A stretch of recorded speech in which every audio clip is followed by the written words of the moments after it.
Hali Shamshoyan Khaligian. I'm Arakel Khaligian. David Azarian. Ned Azarian. I'm from Lebanon. My name is Stepan Frunzian. My name is Vahan Kamalian. Michael Kamalian.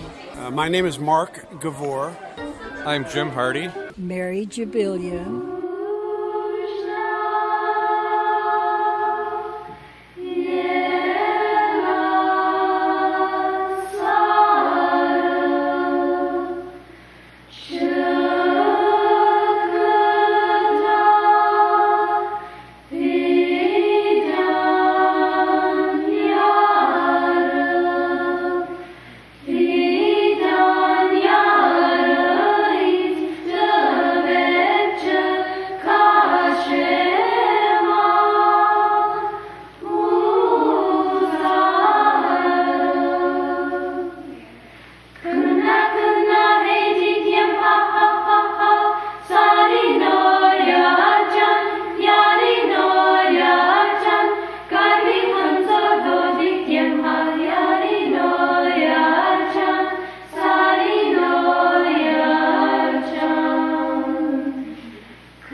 The old-fashioned, grandest Armenian picnic there is. It's really in the style of the first generation of Armenians that came here after the 1915 genocide. So it's my pleasure to be part of this group and wonderful picnic. It's ingrained in my DNA. Armenian Madagh Armenian picnics are just a part of who I am, and it's one thing I look forward to every year and hope to pass it on to the next generation. And it's become a time where our family has married and moved away from here, but every year they try and come back for the picnic, and it's like a family reunion. And it's just part of our life. I love it. This is life for me. This inspires me to be Armenian and to share my Armenianism, and it's important to every single one of us.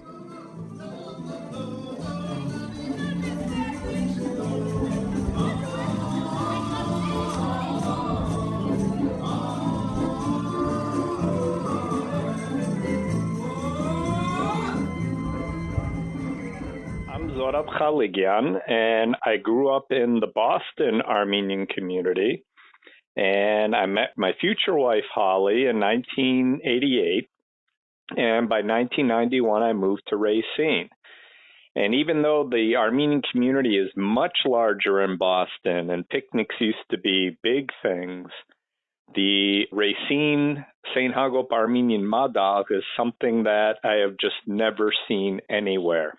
When I started getting involved, and I've probably been running the picnic for almost 20 years, even though all picnics have your shish kebab and chicken, the actual cooking of the madagh in the large khazans and in the open fire pit is something I had never seen before.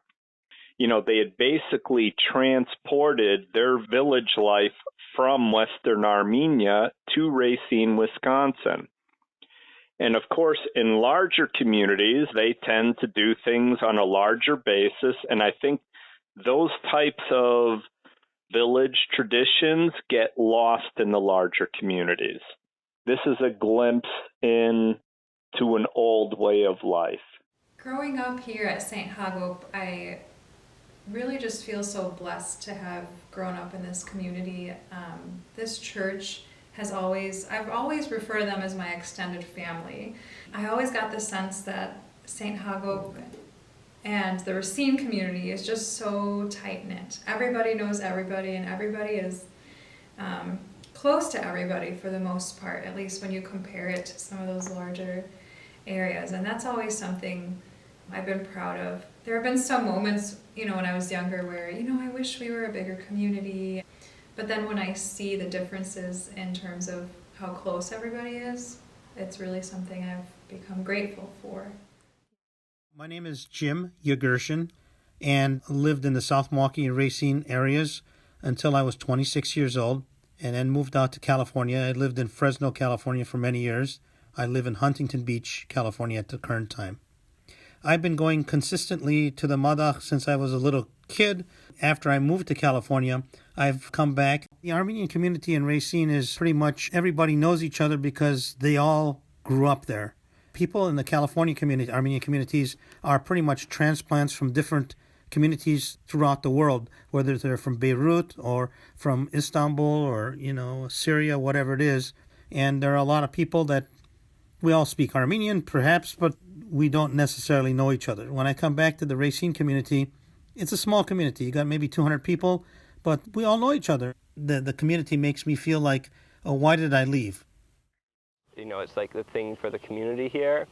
But also, like, when I go to other places for, like camp and just Armenian stuff outside of Wisconsin, they're like, oh, you're from Wisconsin? Are there Armenians there? And then I can say, yeah, there's Armenians here, but then, like, we also have stuff to show. We're not just here, right? We're doing stuff where we're still make Madagh underground. So that's just something to say, yeah, we're really here. No one else does this. In this small community, maybe we don't have the clean Armenian that we speak or that other communities might speak.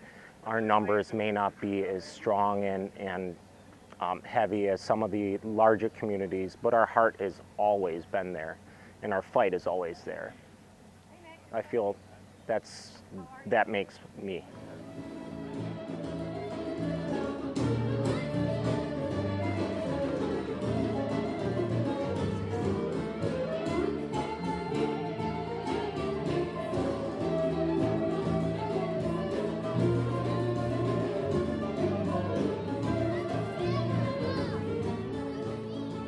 I was born. I've been at this picnic or whatever version it was, even before it was here at Johnson's Park. And so we work for weeks, if not months, to get ready, and we're here all day and all night. It's a fun time. Even though we're working hard, it's a fun time. And if you were here, like when we're making the sarma, because you sit and you talk and you wrap sarma or you roll dough or whatever it is, and you get caught up on families. You hear about women doing quilting bees, and that was a social activity. Well, Armenian ladies didn't have quilting bees. They have sarma making bees.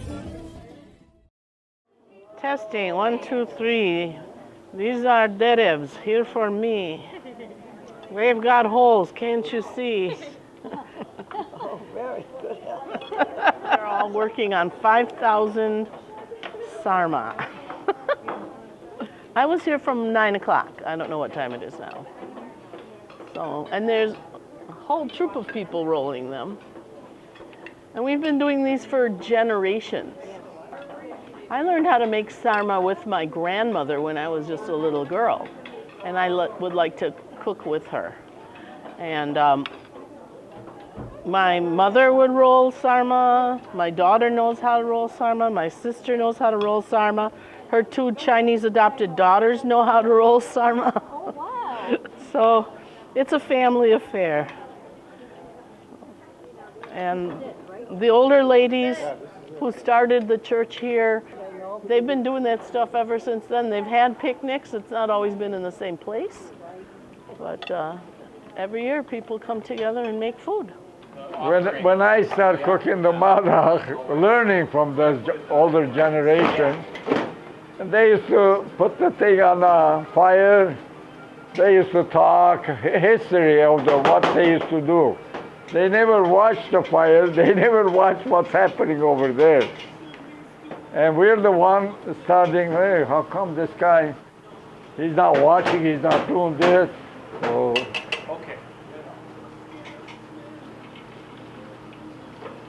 okay, Ross. Ooh. Yeah, that's okay. That's okay.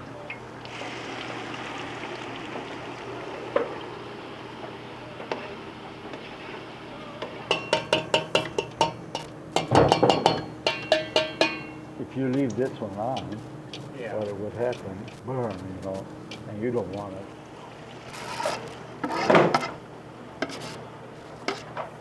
Just stop burning, you see? We didn't. Okay. Yeah, that's all right. We leave it a little longer. My dad's been doing this since I was little. And Madagh Day was like, gosh, it felt like 4th of July to me, you know, or Christmas Eve, really, the night before. Because I just, you're around that energy as a little kid and you're feeling it and you're absorbing it and you want to be so much a part of it, but you're little. But wanting to be here and wanting to witness and feel like I was part of that Madagh crew. So it goes real far back. It's getting better. It's getting better? Thanks to Zorab. Zorab is our chief. We can't find any better general than him. We call him General now. It's a big job to do this. We're all a small community. Even though we don't like a little bit something, but somebody make mistake, we criticize the job, but we get back and work together. And we make everything possible working together. Thanks to this gentleman. I don't want to mention his name again. You get all excited.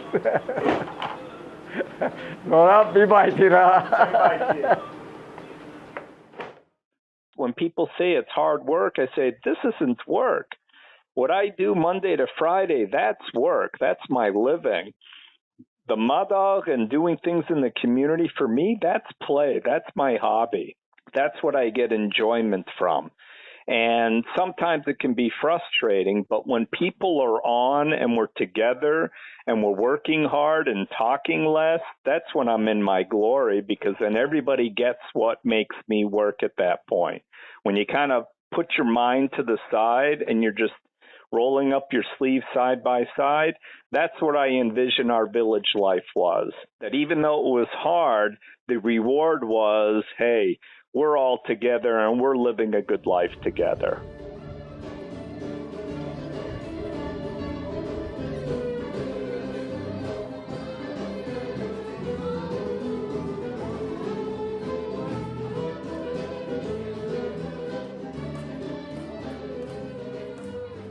The next generation beyond my father and my mother, that's when the community started to disperse to other parts of the globe for their jobs or education or what it was. The picnic, it brought people out of their homes into a common setting that they knew that they were going to have a good time. And it wasn't just a meeting and seeing family, it was seeing other people that were friends of the family as well. I never grew up, I never had, I'm the only 19-year-old in this community. So when we would always call them cousins, but the kids of people my parents grew up with would come back from wherever their families had moved to. That experience has been so much fun, especially now that we're all late high school, college students. We can have conversations, and you know what I mean. It's like we had this big green ball, this inflatable ball that probably wasn't that big, but it was so big to me. So it's like we're playing with the big green ball again as big kids. So it's really exciting. I feel like my other memories are kind of random, when I was really, really young and my mom would introduce my sister and I to her friends' daughters and sons, and then we had this human hamster wheel. And we would always go in there while our parents were in the kebab stand, and so just bonding with our parents' friends' children. And now we're watching our children bond with our friends' children and so it's really special. I think the picnic it's almost to me like a big family reunion, we center our family reunions, like our McCallion family reunions, around the picnic, but I think it's also a way for everyone in the community, all Armenians, to come and gather and share meal together and enjoy a day and some music together and really just, be Armenian together. I think that's really what it is. I think you can feel very Armenian even if you only get to do this once a year because of maybe where you live and the way it is now in, assimilation in America. You get to come and really still feel Armenian and hear Armenian music and eat Armenian food, and it's just really exciting. There's quite a few people who will take their vacation just at this time, just to be there and just to see family. You know, a few more came every year, and more, and it got bigger and bigger, and now it's something that people look for. And when we first started Johnson's Park, you know, I'm not speaking of the Pachatan, we picked that one spot. And now, we can't even get around it anymore because they're all around us.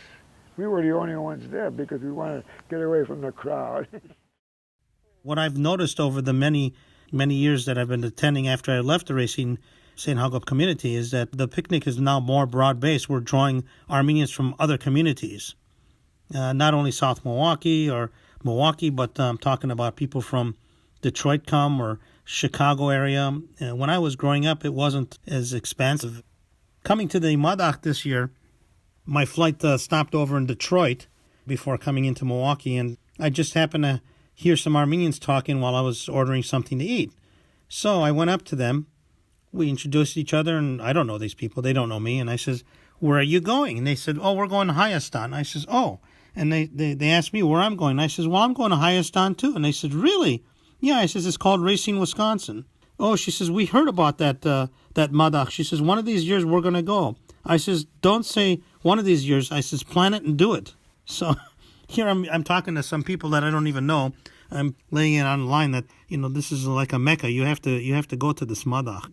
These people have never been there, but they've heard about it. If I was growing up and I may have met somebody from Detroit, they would have said, "Gee, I don't know anything about it." But now it's become like, yeah, we know about this thing.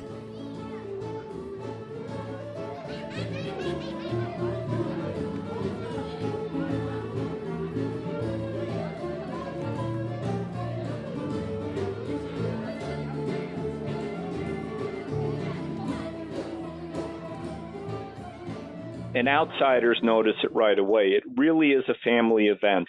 The one thing I've noticed is that I would have to say at least half of the attendees at our picnic are not Armenian. We always write a letter to the editor thanking the community after the picnic. Well, this one individual wrote his own letter saying, you know what? He goes to all these other festivals. But the comment he made, you come to the St. Hagop's picnic, and you have families all sitting and eating that sacrificial meal together. And then later as the day goes on, they see it's in some cases 2, maybe 3 generations working side by side. We're lucky that with Armenians, and we're trying to maintain our heritage, that we put a big emphasis on family and maintaining these traditions. But sometimes for outsiders who don't have that same type of family tradition and that longevity, they're yearning for that kind of belonging. And so the Madagh is not just an Armenian tradition, it's really become a Racine tradition. We are just, as I've experienced, very welcoming people, and I keep coming back to that. But one reason I bring that up is because anytime I've brought friends of mine to the picnic, it's like, you go to one picnic and you're coming every year. I don't think I've ever brought anyone that has never come back. And one of my friends, my American friends, always jokes around and says, you know, I'm your adopted Armenian sister, because they just feel like a part of our family. What I hear people commenting on is our hospitality and just feeling like they belong when they join us, whether it's our community or the picnic or both. You hear people say, oh, you're not Armenian if you don't speak Armenian, or you're not Armenian if you don't do this. And I think really what it is it's just a feeling. And if you have it in your heart that you're Armenian, my position is that we welcome you. We welcome anyone. As you can see, there are many people here that aren't actually, ethnically Armenian, but we claim them as ours. They're Armenian, you know what I mean? So to me, you don't have to be ethnically Armenian to be Armenian. You can have the spirit and not be ethnically Armenian.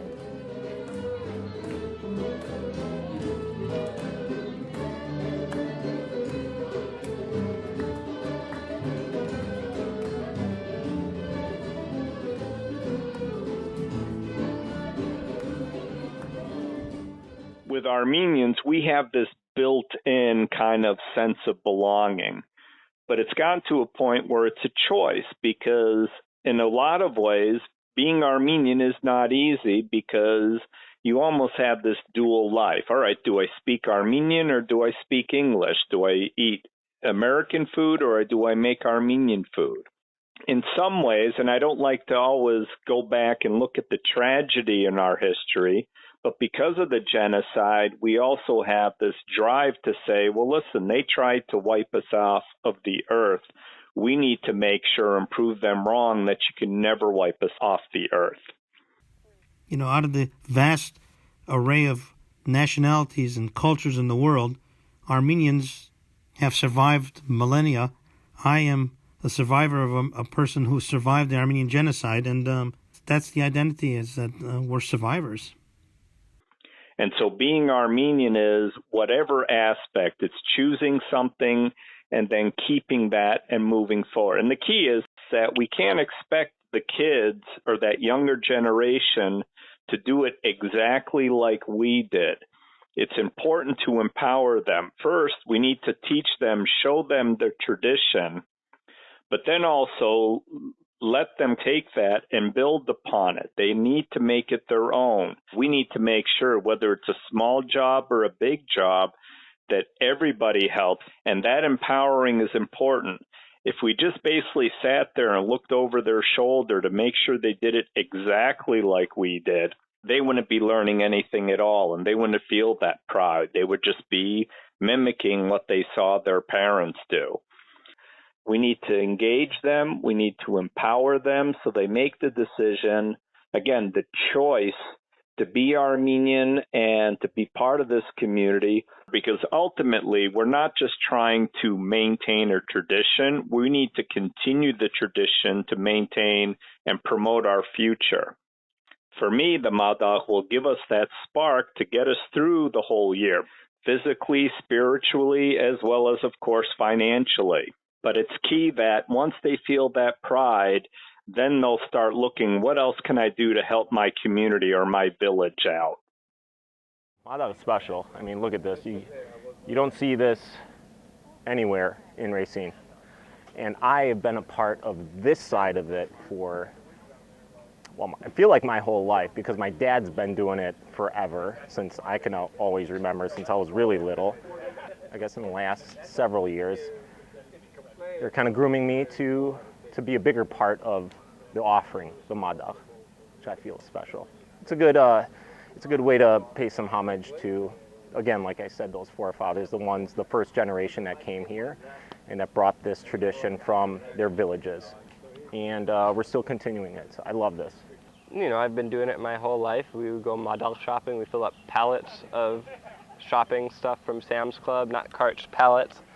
So, you know, I'll keep doing that, keep coming, make sure that people know how to cook in the pit, and then as long as we have that, we have a Madagh. I would hang around my mom and dad, and they'd be visiting people and hearing Armenian, and just gave me a sense of pure identity. A lot of people, when they're growing up, they don't understand their own culture. I mean, my last name is Yogershin, and somebody says, well, what kind of name is that? And I said, well, I'll tell you. It's a name with a lot of active culture. I like to see the tradition kept alive. It's a sense of community for me. It's a sense of belonging. And it's a sense of family. That's a little island of our existence, our identity. And if anybody wants to contribute to the tradition, let them come and participate.